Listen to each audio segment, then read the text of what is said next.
أعوذ بالله من الشيطان الرجيم. بسم الله الرحمن الرحيم.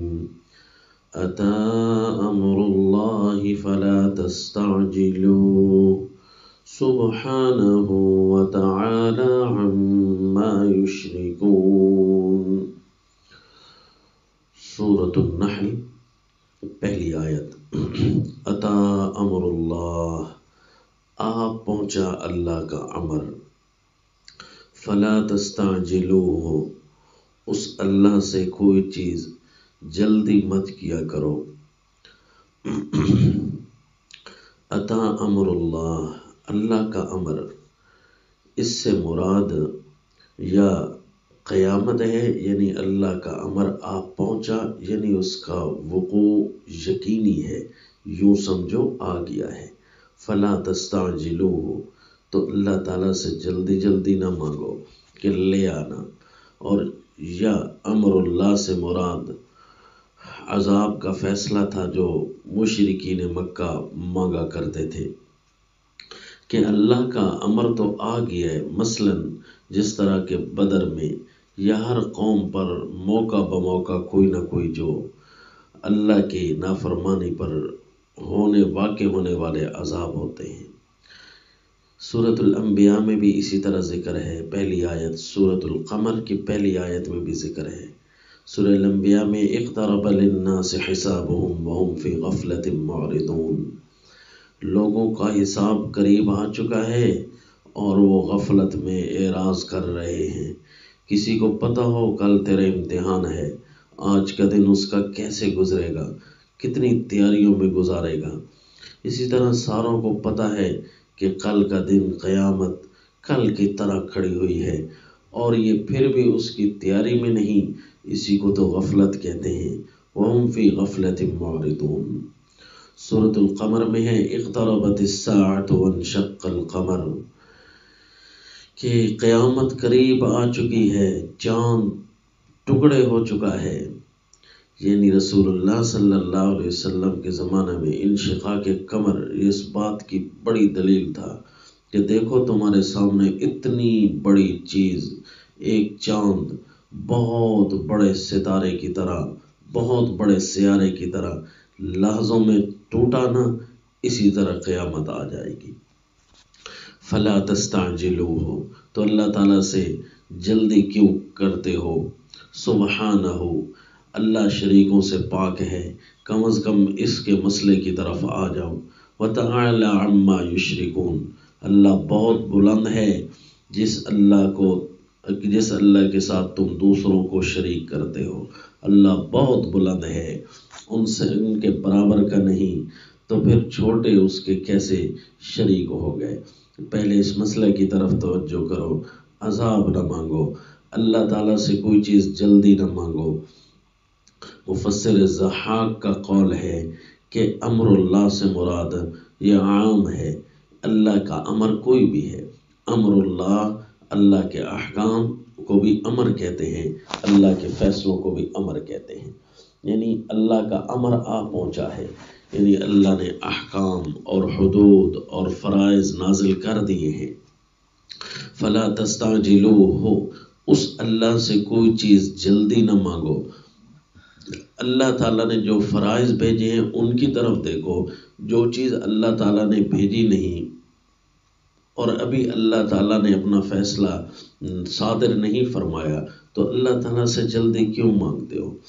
اللہ قائم ہے، اللہ حاکم ہے. عطا امر اللہ، اللہ کا امر آ چکا ہے. سورہ الشورى آیت نمبر 18 میں ہے یستعجل بها الذین لا یؤمنون بها، کہ جو قیامت کو مانتے نہیں وہی قیامت کو جلدی مانگتے ہیں کہ اچھا آنی جو نہیں ہے تو پھر کیا فرق پڑتا ہے، اگر آنی ہے تو لے آؤ. نعوذ باللہ. والذین آمنوا مشفقون منها، جبکہ جو مومن ہیں وہ اس قیامت سے ڈر رہے ہوتے ہیں. وَيَعْلَمُونَ أَنَّهَا الْحَقُّ، اور مومن یقین رکھتے ہیں کہ یہ سچ ہے. أَلَا إِنَّ الَّذِينَ يُمَارُونَ فِي السَّاعَةِ لَفِي ضَلَالٍ بَعِيدٍ، خوب سن لو، جو لوگ قیامت کے معاملے میں شک پر ہیں بڑی دور کی گمراہی میں ہیں. ان کو چاہیے تو یہ کہ جو چیز آ چکی ہے اللہ نے اپنی توحید کا مسئلہ بیان کر دیا ہے، یہ پھر بھی مشرکین اس کے اندر شرک کر رہی ہیں، اللہ نے اپنے احکام نازل کر دیے ہیں، پھر بھی غافلین اپنی غفلت میں پڑے ہیں۔ جو چیز سامنے ہے اس کو تو دیکھتے مانتے نہیں، اور جو چیز نہیں آئی اس کے بارے میں بڑی جلدی جلدی باتیں کرتے ہیں، بڑے سوال کرتے ہیں، بڑا کچھ تحقیق پر لگ جاتے ہیں۔ جو چیز کرنے کی ہے پہلے وہ تو کر لیں، پھر جو کام ضروری ہوا پھر اس پر پوچھ لینا۔ قیامت یوں سمجھو تمہارے سر پر کھڑی ہے۔ مفسر ابن ابی حاتم رحمہ اللہ اپنی سلسلہ سند سے ایک عجیب روایت لائے ہیں، فرماتے ہیں ذکر مفسر ابن کثیر نے بھی اس کو نقل کیا ہے، مقبول درجہ کی روایت ہے کہ ذکر یحیی ابن آدم عن ابی بکر ابن عیاش عن محمد ابن عبد اللہ مولا المغیرة ابن شعبة عن کعب ابن علقمة عن عبد الرحمن ابن جحیرة عن عقبة ابن عامر رضی اللہ عنہ قال قال رسول اللہ صلی اللہ علیہ وسلم، فرماتے ہیں اللہ کے رسول نے ارشاد فرمایا، تطلع علیکم عند الساعة سحابۃ سوداء من المغرب مثل الترس، کہ تمہارے اوپر قیامت کے قریب، یعنی جس گھڑی قیامت ہونے لگے گی نا وہ یوں ہوگی کہ تمہارے اوپر قیامت کے قریب ایک کالی بدلی سی آئے گی، مغرب کی طرف سے طلوع ہوگی، مثل الترس، جس طرح کی ڈھال ہوتی ہے گول سی چوڑی سی، اس قسم کی کوئی چیز مغرب سے کالا سا بادل طلوع ہوگا۔ فما تزال ترتفع فی السماء، پھر یہ آسمان پر بلند ہونا شروع ہو جائے گا۔ اور کالی بدلیاں تو اکثر آتی ہیں، لیکن وہ جو بدلی ہوگی وہ لوگوں کو اپنی طرف یوں متوجہ کرے گی۔ ثم ینادی مناد فیہا، اسی میں سے ایک آواز دینے والا آواز دے گا، یا ایھا الناس، بس یہ کہے گا، فیقبل الناس بعضهم علی بعض، لوگ ایک دوسرے کی طرف دیکھنے لگ جائیں گے، کیا ہو رہا ہے؟ حل سمعتم، بات کسی کی تم نے سنی ہے؟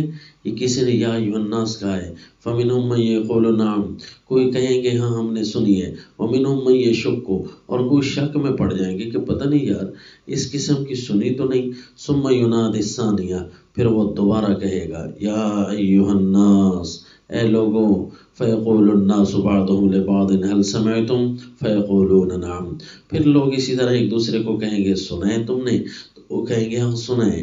ثم ینادی الثالثہ، پھر تیسری دفعہ کو کہے گا، یا ایھا الناس، اے لوگوں، اتا امر اللہ فلا تستعجلوا، اللہ کا فیصلہ آ گیا ہے اب جلدی نہ کرنا۔ قال رسول اللہ صلی اللہ علیہ وسلم، اللہ کے رسول صلی اللہ علیہ وسلم نے فرمایا، فوالذی نفسی بیدہ، اس ذات کی قسم جس کے قبضہ قدرت میں میری جان ہے، ان الرجلین لینشران الثوب فما یطویانہ ابدا، وہی گھڑی ہوگی قیامت کی، دو بندے اپنے کپڑے کو اگر کھولیں گے تو اسے تہہ نہیں کر سکیں گے، وان الرجل لیمدن حوضہ فما یسقی فیہ شیئا ابدا، ایک آدمی حوض پر جا کر پانی کے لیے ہاتھ پھیلائے گا لیکن پی نہیں سکے گا کہ قیامت کا سائرن بج جائے گا۔ یہ یا ایھا الناس کی آوازیں بھی آئیں گی، تو دوسری روایت میں ہے کہ اسی طرح سور اسرافیل بھی پھر پھونکنا شروع ہو جائے گا، وہاں بھی آواز آ جائے گی، بس یا ایھا الناس کے بعد لوگ ابھی اسی کی طرف ہی دیکھ رہے ہوں گے کہ سور اسرافیل تیزی سے بج اٹھے گا۔ وَإِنَّ الرَّجُلَ لَيَحْلِبُ نَاقَتَهُ فَمَا يَشْرَبُهُ أَبَدًا، اور اسی طرح کوئی آدمی اپنی اونٹنی کو اگر دو رہا ہوگا اس کا دودھ تو وہ اس کا پی نہیں سکے گا۔ وَيَشْتَغِلُ النَّاسِ، اور لوگ بڑی مصروفیت میں ہوں گے، جبکہ اللہ کا امر تو آ گیا ہے، اتا امر اللہ فلا تستعجلوا، یعنی اللہ تعالیٰ اپنا کوئی بھی فیصلہ نافذ کرنے سے پہلے سمجھاتے ہیں، جس طرح کے بچے کو سمجھایا جاتا ہے باپ کی طرف سے، ماں کی طرف سے، پھر اسے بار بار ہر نقصان کے ساتھ بھی تنبیہ کر رہے ہوتے ہیں۔ اسی طرح احکم الحاکمین، جو کئی ماؤں سے بڑھ کر پیار کرنے والی ذات ہے، بار بار سمجھا رہے ہیں، اور ساتھ ہی جیسے ہی کوئی نہ کوئی بڑا فیصلہ آنے لگتا ہے تو اللہ تعالیٰ ایک اعلان پھر کسی نہ کسی ذریعے سے بھیج دیتے ہیں، حتیٰ کہ اگر جوتی کا تسمہ بھی ٹوٹے نا، پہلے یہ نہ کہنا کہ یہ پتہ نہیں کیوں ٹوٹ گیا ہے، فوراً توجہ کرنا ہے کہ کوئی پیغام آیا ہے. سر دکھ جائے، پیٹ درد کرے، بخار ہو، جسم کی کوئی تکلیف ہو، روح کی کوئی تکلیف ہو، کوئی پریشانی آ جائے، فوراً رجوع اللہ. یہ اصل حق ہے کہ کوئی پیغام ہے کہ کہیں کوئی کمی ہو گئی، کسی نماز کے کسی حصہ میں، کسی اخلاق کے کسی حصہ میں، کسی فرائض واجبات میں، کہیں مال کے اندر کہیں نہ کہیں کوئی کمی ضرور آئی کھڑی ہے کہ اللہ اعلان بار بار کر دیتے ہیں، میسج بھیج دیتے ہیں. صبح کا طلوع ہونا، رات کا غروب ہونا بھی احکام ہے. بالوں کی سفیدی کا آ جانا یہ بھی احکام ہے. یہ بھی اللہ کے فیصلے کا میسج ہے، پیغام ہے کہ اللہ کا امر آ چکا ہے. یعنی بار بار رجوع اللہ کی طرف بلایا جا رہا ہے. اسی طرح یہ قرب قیامت جب واقع ہونے لگے گی قیامت، تو اس سے کچھ پہلے یا ایھا الناس کے گویا کہ آوازیں اسی لیے آ رہی ہیں کہ زندگی اگر باقی ہے، اگر روح اندر موجود ہے، اگر سانسیں کچھ بقائے ہیں، تو اس کا مطلب ہے موقع ہے، ابھی بھی موقع ہے. لیکن یہ کسی وقت اس گھڑی اچانک ختم ہو جائے گا کہ 1 سیکنڈ بعد وہ سانس لینے کی بھی ہمت نہیں پڑے گی. اس لیے اتا امر اللہ فلا تستعجلوا. سورہ نحل کا یہ شروع کسی بات کی طرف متوجہ کر رہا ہے کہ لوگوں، یہ سب سے پہلے اللہ نے اپنا حکم توحید والا بھیجا، اس سے اعراض نہ کریں. پھر اس نے اپنے احکام نازل کیے، پھر اس سے اعراض نہ کریں. جو حکم آ گیا ہے اب اس کو قبول کر لینا. وقت بہت کم ہے. وما علینا الا البلاغ.